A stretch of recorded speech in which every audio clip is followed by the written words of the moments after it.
За энэ зарчмын зөрүүтэй саналын томьёол дотор тэр хасах гэдэг төслийн 49-р зүйлийн 49-ийн 4-р хэсгийг хаснаа гэж байна.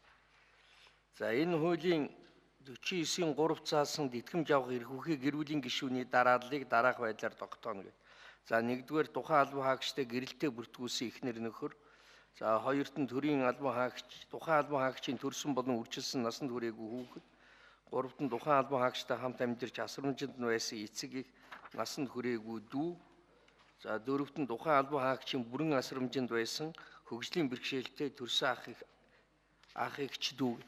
Тэгэхээр энэ асуудлыг чинь байна шүү дээ. Энэ цэргийн талын хуулиудад байна шүү дээ. Нэг мөр бас нэлээд хэрэглэхэд асуудал гардаг учраас ингээд маргаангүй гэж ингээд зохицуулж өгсөн заалт байхгүй юу.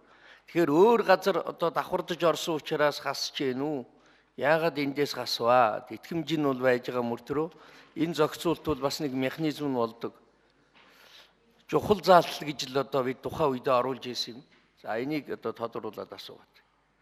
Мөнх хоёр дарга хариулъя.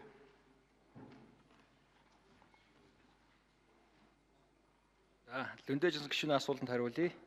Энэ албан хаагч албан үүргээ гүйцэтгэж яваад амь насаа алдсан тохиолдолд 10 жилийн үндсэн цалинтай тэнцэх хэмжээний тэтгэмжийг тухайн албан хаагчийн сарын үндсэн цалингийн дунджаар тооцоод түүний гэр бүлд нэг удаа олгохоор болж байгаа. Урд нь 10 жилийн хугацаанд сар болгон олгох зохицуулж явж байсан. За энэтэй холбоотойгоор бас хүндрэлүүд гарсан.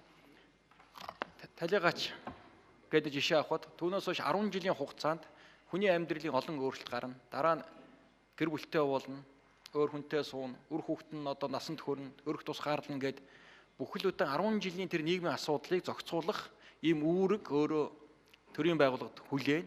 За энэтэй холбоотой ингээд нийгмийн асуудал дуусахгүй.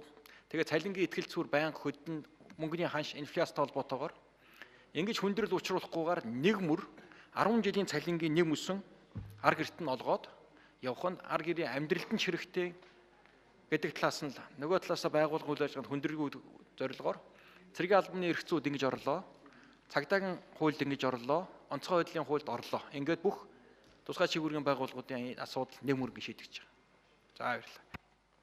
Саран гэрэл гишүүн асуулт.